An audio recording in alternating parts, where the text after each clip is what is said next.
Fala, meus queridos, tudo bem? Professor de História, Diego Novaes, e nesse momento de revisão, já que nós estamos encerrando este ano, tá? Vamos destacar uma das nossas aulas de revisão, que será sobre a Revolução Americana. Os principais pontos que nós iremos discutir são a formação das 13 colônias, os tipos de colonização implantados na América Inglesa e também o processo de independência. Logo a seguir, nós vamos ter toda a explicação do nosso conteúdo, tá certo? Qualquer dúvida, entre em contato com o seu professor, tá certo? Boa aula e uma boa prova de recuperação. Vamos nessa! Então, pessoal, começando então o nosso conteúdo, vamos trabalhar alguns conceitos. O primeiro conceito que nós vamos trabalhar aqui é o conceito de Estado. O que é o Estado? Falando, né, famoso Estado com letra maiúscula, tá?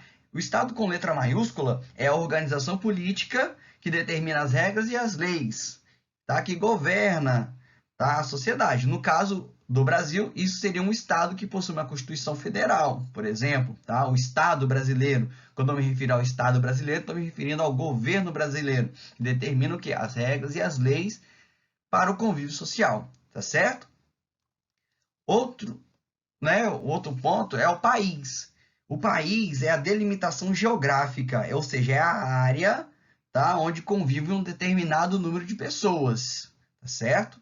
E a nação. O que é a nação? São as pessoas que vivem dentro desta determinada área, chamada país, e que têm características culturais comuns, como a língua, a religião, por exemplo.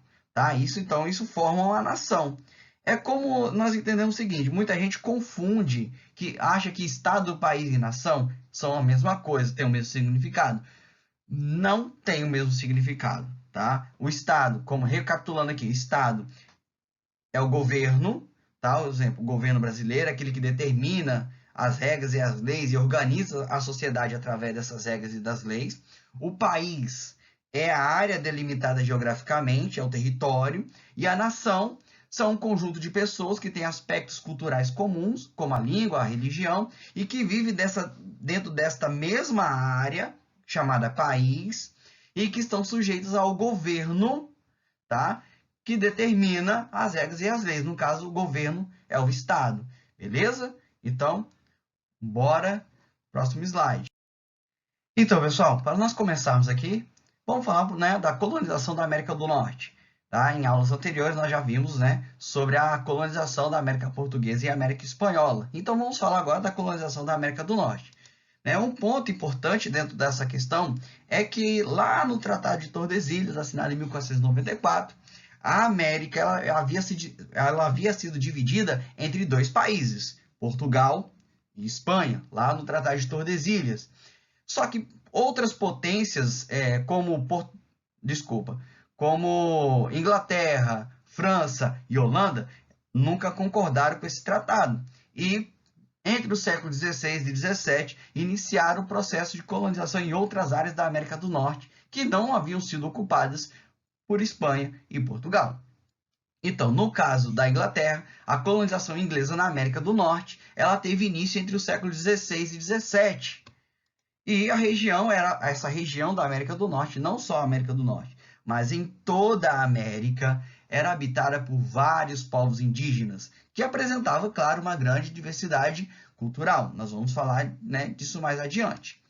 E os ingleses estabeleceram ao longo dos anos, né, um sistema de domínio, ocupação e exploração do território, assim como os portugueses e espanhóis também fizeram na América do Sul. Tá? E quem lembra do filme Pocahontas? Esse filme Pocahontas, ele retrata justamente o processo de colonização inglesa na América e os conflitos entre o europeu colonizador e os povos nativos da América. Claro que meio romantizado, né? Que Pocahontas e o inglês lá, enfim, meio romantizado, né? Mas não deixa de mostrar os conflitos étnico-culturais entre o colonizador e o colonizado. Tá? Como nós podemos observar, por exemplo, na imagem acima. E outro ponto muito importante é que o colonizador inglês vai apresentar uma visão etnocêntrica em relação ao nativo. Como assim? O que é etnocentrismo? Vamos relembrar o que é etnocentrismo. A palavra etno, ela vem da palavra etnia, que é uma classificação que são grupos humanos que têm em comum a língua, a cultura, a religião. Centrismo, a palavra centro. Então, logo significa o quê?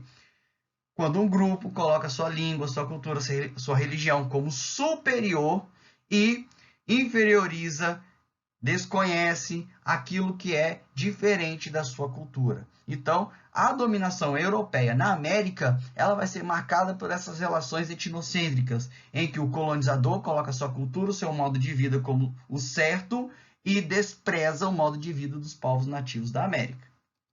Um dos relatos mais antigos, né, da presença inglesa na América retrata o seguinte. Esse relato ele foi escrito por John Michaelius em 1647, se eu não me engano. Quanto aos nativos deste país, encontro-os totalmente selvagens e primitivos. Olha só como o europeu inglês enxergava os nativos da América do Norte. Alheios a toda decência, mais ainda incivilizados e estúpidos, como estacas de jardim, espertos em todas as perversidades e ímpios, homens endemoniados que não servem a ninguém senão o diabo. É difícil dizer que se pode guiar a esta gente o verdadeiro conhecimento de Deus e de seu mediador, Jesus Cristo. Então, olha só como é que os europeus enxergavam os povos nativos da América. Como os adjetivos utilizados eram selvagem, primitivo, incivilizado, estúpido. Então, eles utilizavam esses adjetivos para qualificar, ou né, a gente pode colocar, desqualificar, né, os povos nativos da América. Ou seja, era uma forma de inferiorizar os povos que aqui viviam. Certo? Então, pessoal, a América Inglesa, conhecida também como as 13 colônias inglesas da América do Norte, tá? Lembrando, essa região aqui, ó, só lembrando que o nome Estados Unidos só foi dado depois da independência, né? Ou durante a independência, né? Quando ocorreu a independência de fato. Antes, essa região aqui, que vai dar origem ao futuro Estados Unidos, era chamada das 13 colônias inglesas da América do Norte, tá? Diferente, por exemplo, do Brasil, que nós temos aí Brasil colônia, Brasil império, enfim, tá? Porque o Brasil tem o nome de Brasil desde o início, né? Quando os portugueses resolveram colocar esse nome aqui. Já os Estados Unidos, não. Os ingleses chamavam de as 13 colônias inglesas da América do Norte. O nome Estados Unidos da América ele foi dado aí depois da sua independência. Então, a América Inglesa ela vai estabelecer dois tipos de colonização. Tá? As colônias do centro-norte, tá? Essa região aqui, ó, para cá, vou destacar aqui, ó, essa região aqui, ó, centro-norte, ela vai ser colonização de povoamento, porque principalmente o clima ele era muito parecido com o europeu, tá? Clima mais úmido, tá? Então a produção ela vai se basear principalmente na pequena e média propriedade, né? Propriedades agrícolas familiares e também o trabalho livre assalariado. Tá? E a produção ela era voltada para o mercado interno. Tá? Então, a produção ali ela era voltada para a produção interna, para o abastecimento interno. Diferente, tá? Das colônias do sul. Essa região aqui da Virgínia para cá. Ó. Essa região aqui, ó. Então, essa região aí ela vai ser uma colonização de exploração. Por quê? Essa região ela era voltada para o mercado externo, ou seja, para fora. Tá? E tirar aqui. E as 13 colônias eram constituídas por refugiados da metrópole, ou seja, eram latifundiários, escravos, indígenas, negros, eram pessoas que, muitas dessas pessoas também estavam fugindo dos conflitos religiosos que estavam ocorrendo na Europa entre os séculos 16 e 17 e resolveram buscar uma nova oportunidade de vida nos Estados Unidos. Outros também, nas 13 colônias. E outros também procuraram vir para a América, tá? Em busca de enriquecimento. Tá? Então, diversas pessoas vieram para cá com objetivos totalmente diferentes. Tá? Mas muitos, tá? Vale destacar que muitos vieram para cá com o objetivo de fundar uma nova pátria. Certo?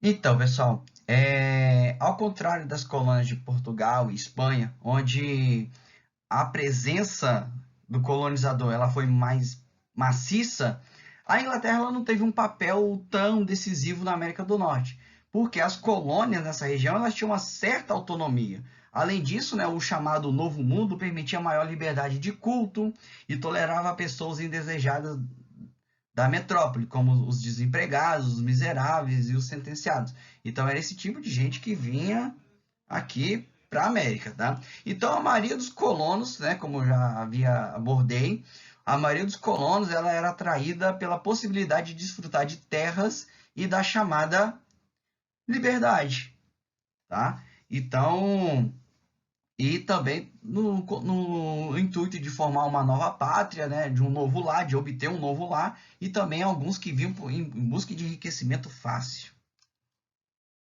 Então, pessoal, como eu havia dito anteriormente, nós vamos falar um pouquinho dos povos nativos da América do Norte. Então, no século XVII, né, lá no momento da chegada dos ingleses, havia uma grande diversidade de povos e culturas que ocupavam essas terras da América do Norte.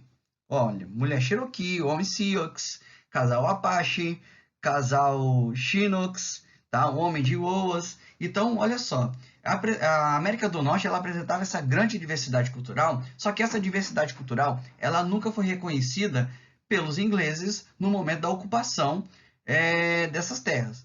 Então, nós vamos ter o quê? No processo de colonização inglesa, nós vamos ter a expulsão dos indígenas de suas terras. Então, como nós vimos no mapa, a ocupação da América do Norte ela foi feita principalmente pelo litoral. Então, foram afastando cada vez mais os indígenas do litoral, foram jogando eles cada vez mais para o interior. Então, o mesmo problema que hoje no Brasil nós temos no que diz respeito à demarcação de territórios indígenas, essa disputa de terras entre grandes empresários e os indígenas no que diz respeito ao direito de terra, essa disputa acontece nos Estados Unidos, no Canadá, na Argentina, no Peru, no Uruguai, na Colômbia, acontece na América inteira. Então, essa questão do indígena e do direito de terra não é um problema só do Brasil, não é um problema só dos Estados Unidos, é um problema na América inteira, tá? E assim como no Brasil, em toda a América também, o indígena ele é marginalizado, tá? Ele é cada vez mais impedido de ter acesso, tá?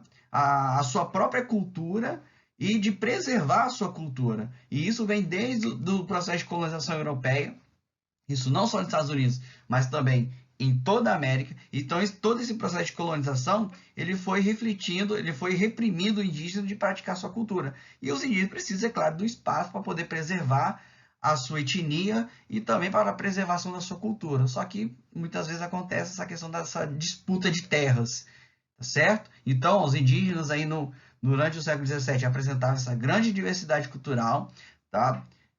Povos e etnias totalmente diferentes, só que essa diversidade ela nunca foi reconhecida pelo europeu, no caso, né, já está falando da América do Norte, não foi reconhecida pelos ingleses nesse processo de colonização.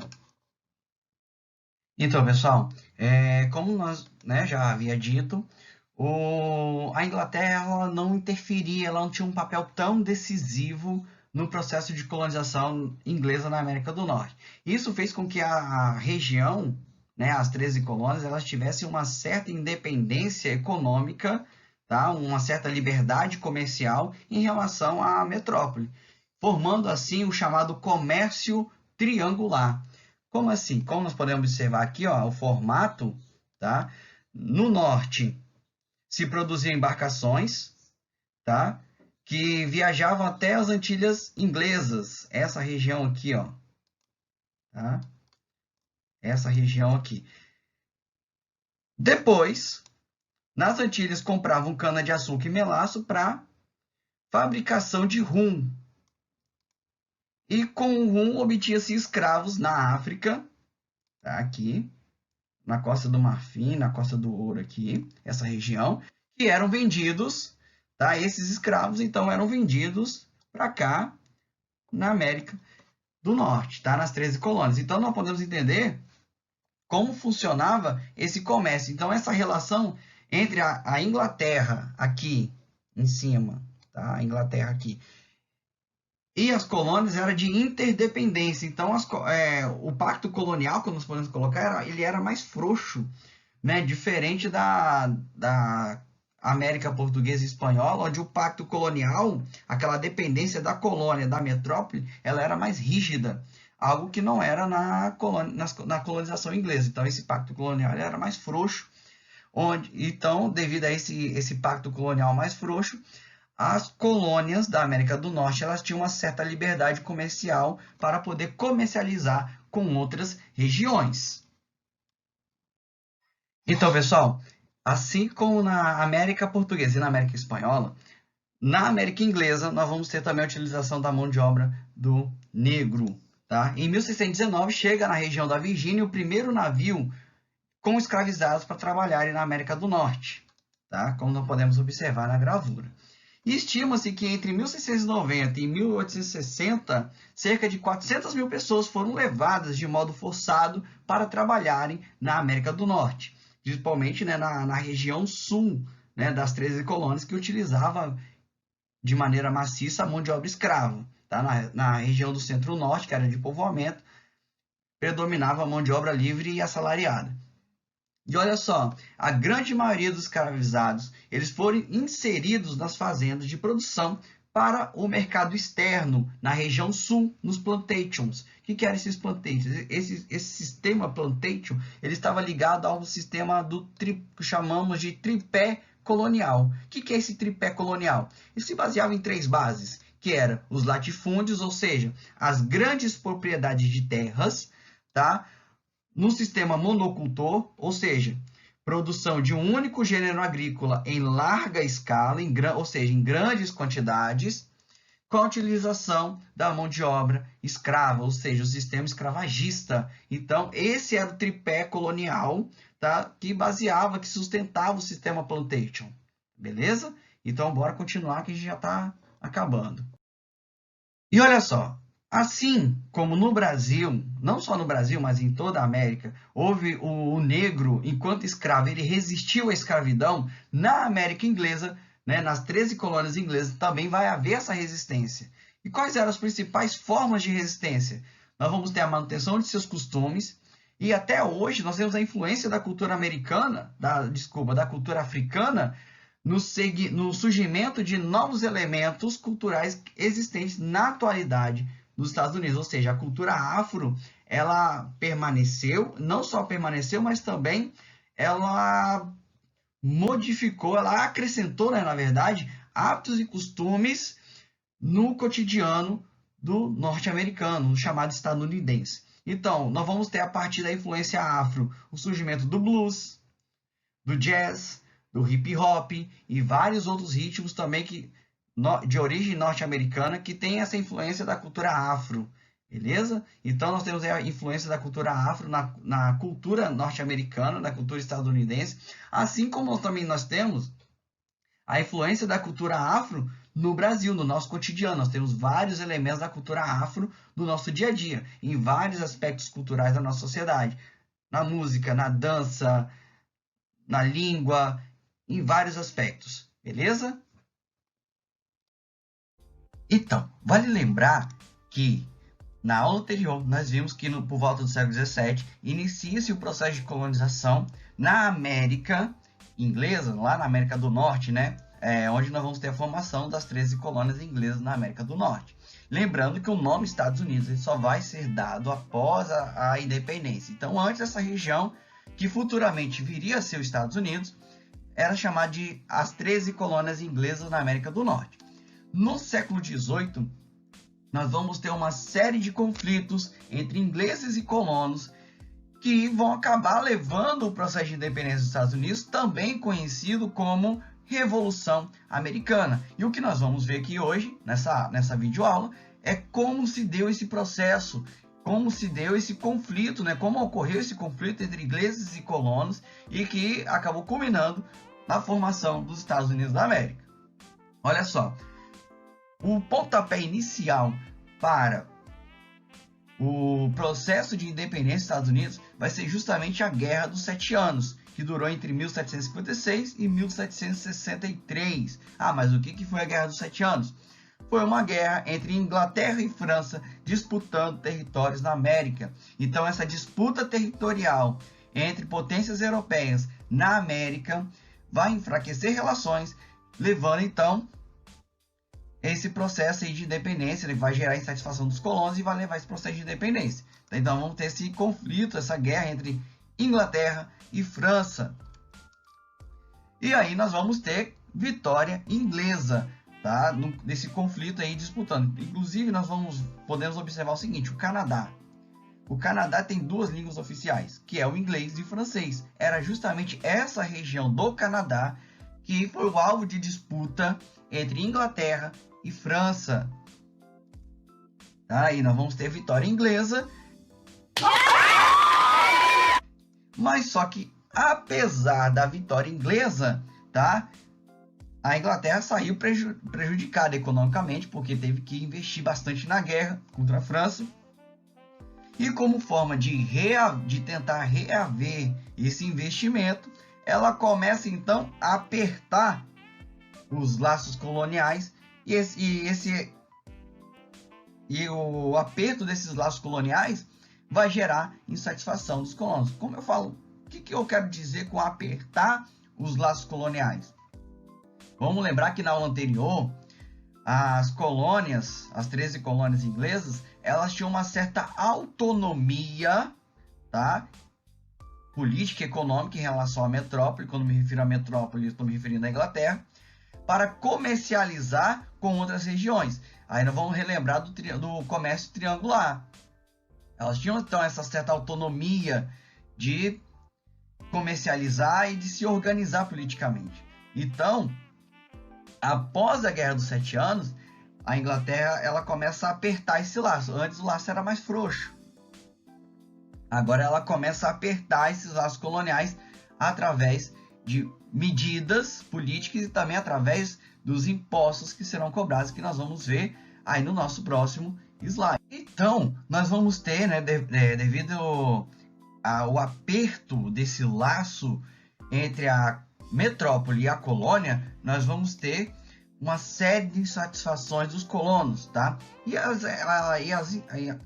as insatisfações dos colonos eram muitas depois da Guerra dos 7 Anos, tá? Porque a Inglaterra ela aperta esses laços. Então agora, nessa estrutura, nós vamos entender como que a Inglaterra apertou os laços e fortaleceu o laço colonial em relação às 13 colônias inglesas. Metrópole inglesa, Inglaterra, tá? E a colônia norte-americana. Então nós vamos entender como se deu esse processo, tá?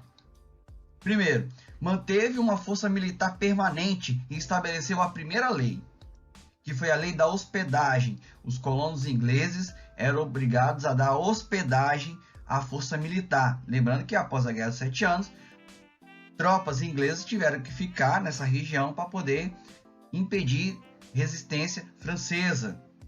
Então estabeleceu a lei da hospedagem e manteve uma força militar permanente nas 13 colônias. Pouco reconhecimento após combater na Guerra dos 7 Anos. Inclusive, a Inglaterra considerava que os culpados da guerra eram os próprios colonos. Então, a Inglaterra não estava muito interessada em reconhecer a luta dos colonos na Guerra dos 7 Anos. E, além disso, ainda estabelece novos impostos para poder reaver os prejuízos com a guerra, tá? Como, por exemplo, a lei do açúcar. Proibia a importação do rum estrangeiro e imposição de taxas sobre o açúcar que não viesse das Antilhas Inglesas. Então, por exemplo, se eles quisessem comprar açúcar do Brasil, o açúcar brasileiro iria custar mais caro. Então, eles eram praticamente obrigados a importar o açúcar das ilhas inglesas ali na região do Caribe. Nós vamos ter também a lei do selo. Não tem o cartório, por exemplo, hoje, quando a gente não quer oficializar um documento, a gente vai lá no cartório e paga para poder reconhecer firma, validar um documento. Então, vai ser muito parecido, tá? A lei do selo, ela obrigava que todos os documentos, jornais e materiais impressos que deveriam ter o selo oficial que era comprado do governo inglês. Ó, qualquer documento que circular aqui, tá? Jornal, tá? Documentos oficiais, tudo tem que ter o selo, e esse selo sou eu que vou vender. Então era uma forma de arrecadar dinheiro, tá? Além disso, nós vamos ter a lei da moeda, que proibia a emissão de papéis de crédito na colônia. Então olha só, toda essa liberdade que até o início do século XVII, início do século XVIII, que os colonos tinham, a Inglaterra ela foi suprimindo essa liberdade. Por isso que eu falo em apertar os laços coloniais, certo? Então, essa série de taxas e impostos que foram impostos pelo governo inglês provocaram uma série de insatisfações aos colonos, e claro que os colonos vão reagir, inclusive de maneira violenta, tá, contra essa imposição inglesa. Então, a reação colonial ela vai ser muito forte, e os colonos eles vão reagir muitas vezes até mesmo de maneira muito violenta. E aquele conjunto de leis, né, lei do selo, lei do chá, lei da moeda, lei da hospedagem, esse conjunto de leis estabelecidos pela Inglaterra, impondo aos colonos ingleses, os colonos vão chamar de leis intoleráveis, tá? Então, os colonos eles passam a se associar e começam a promover, aliás, uma série de boicotes ao comércio inglês. Então, que o governo inglês vai prorrogar alguma delas, né? Vai revogar, mas só que ele acaba criando outras formas de taxar os colonos. Então, uma das formas de manifestação de revolta dos colonos vai ser a festa do chá de Boston, tá? Que foi uma reação dos comerciantes contra o monopólio sobre o comércio de chá, tá? Eles se disfarçaram de indígenas, invadiram uma embarcação inglesa e jogaram toda a carga de chá no mar. E essa carga é avaliada em 1 milhão de libras, tá? Outra manifestação, nós vamos ter o chamado Massacre de Boston, onde manifestantes, colonos estavam manifestando nas ruas, soldados ingleses acabam atacando esses manifestantes, provocando aí uma série de mortes e deixando muitos feridos nesse massacre, certo? Então, existiram também outras formas, mas vamos dar ênfase a essas duas, de manifestação dos colonos, até que começa então, né, através dessas associações, os colonos começam a se organizar e elegem um líder para direcionar o processo de independência. Então, e nenhuma dessas associações nós vamos ter aí, né, vai levar a proclamação da independência. Por quê? Nós vamos ter a eleição de George Washington, tá, que vai ser eleito e vai conduzir as colônias, né, ao processo de independência.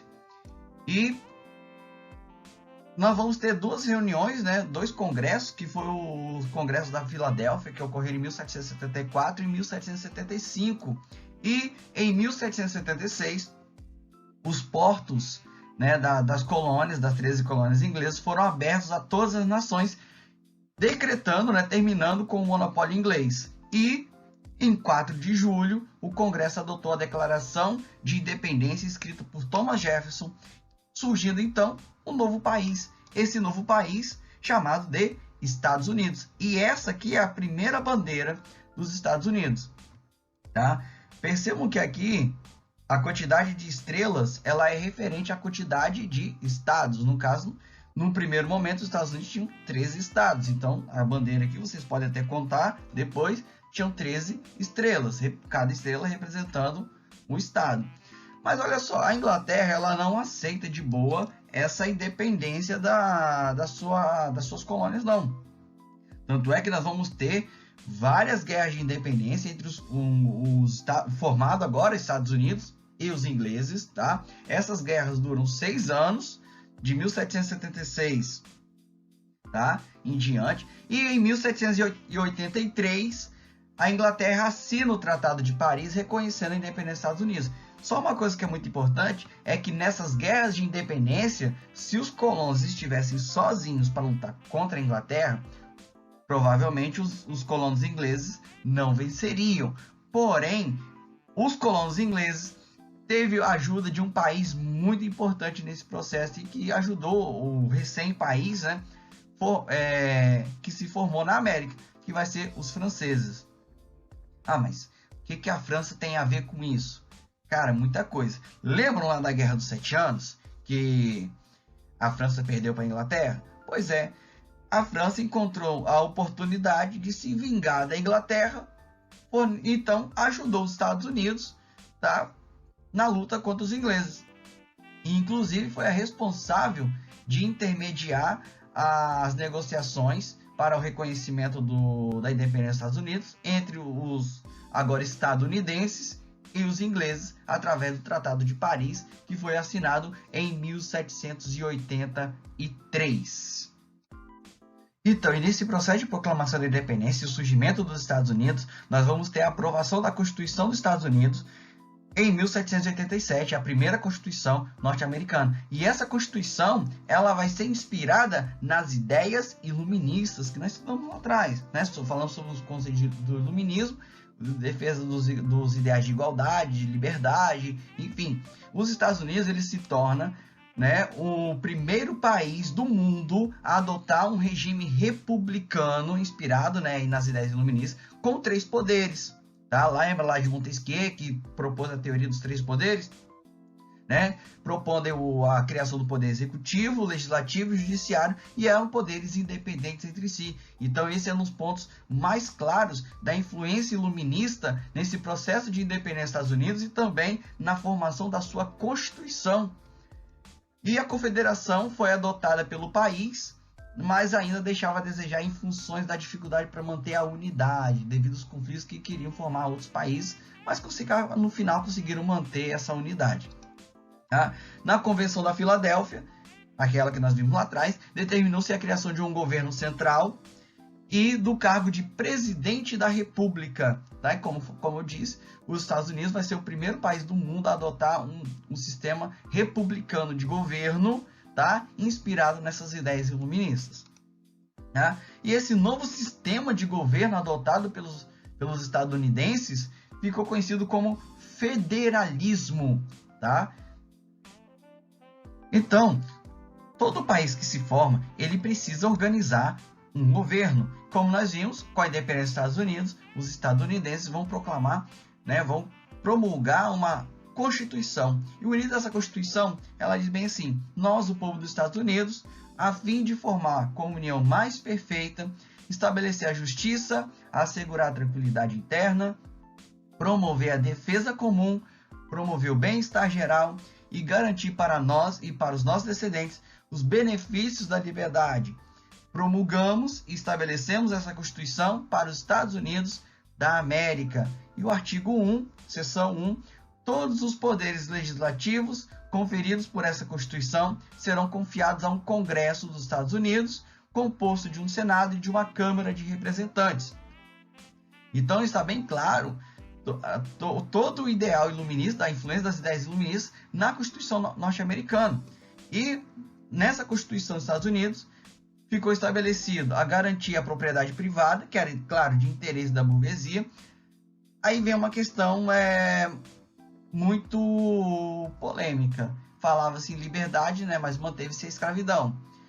Optou pelo sistema de república federativa e defendia os direitos e garantias individuais do cidadão. Então nós podemos perceber aí as fortes características iluministas estampadas na Constituição dos Estados Unidos da América. Então, pessoal, esse processo de independência dos Estados Unidos, ele vai também trazer uma série de contradições. Por quê? Olha só, vamos entender a questão do nós, tá? Quando fala ali, nós, o povo dos Estados Unidos, quem é o povo dos Estados Unidos? Ou seja, todas as pessoas que moram e que nasceram naquele local. Porém, a Constituição norte-americana, né, a Constituição estadunidense, ela vai trazer uma série de limitações. Porque, olha só, falava-se de liberdade, falava-se de direitos, de garantias, enfim, mas nós vamos ter uma série de excluídos. Como, por exemplo, nós vamos ter as mulheres vão ser excluídas do direito político, as mulheres não eram consideradas cidadãs e nem tinham direito a voto e nem de serem votadas. Tanto é que logo depois da Primeira Guerra Mundial, ainda as mulheres não tinham direitos, tá? Elas não tinham direito de votar. Outro grupo também que vai estar excluído serão os pobres, porque o voto nos Estados Unidos ele era censitário, ou seja, apenas pessoas que tinham uma determinada renda, apenas homens, né? Já que as mulheres estavam excluídas, apenas homens que tinham uma determinada renda anual e que poderiam votar. Então, grande parte da população estava excluída. Outro ponto contraditório é que falava-se em liberdade, porém continuou com a escravidão.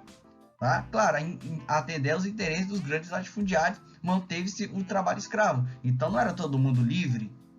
Então, olha só, nós vamos ter essas contradições. Além disso, os povos indígenas também foram excluídos. Aqui no Brasil, por exemplo, nós temos um grande debate, grandes discussões a respeito da demarcação de territórios indígenas. Então, eu digo para vocês que isso não é um problema exclusivo do Brasil. Tá? Isso é um problema da América inteira. Tá?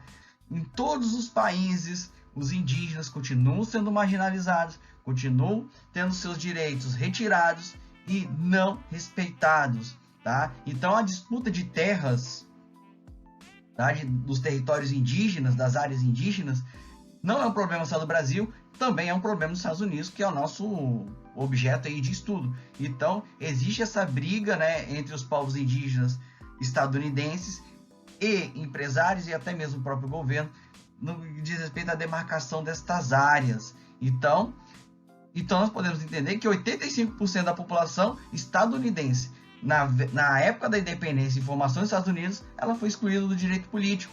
Por quê? Existia uma Constituição que atendia apenas os interesses daqueles que tinham dinheiro, ou seja, aqueles que tinham uma determinada renda que poderiam participar da vida pública e da vida política dos Estados Unidos. Então, pessoal, estamos chegando aí ao fim desta videoaula. Espero que você tenha entendido, espero que você tenha gostado também, principalmente, tá certo? E não se esqueça aí de se inscrever no nosso canal, deixe o seu like também, vamos promover os nossos vídeos, né? Me ajude a promover nossos vídeos, tá? O nosso canal também, tá certo? E espero vê-lo, né? Espero contar com você nas nossas próximas videoaulas, tá certo? Então, até breve!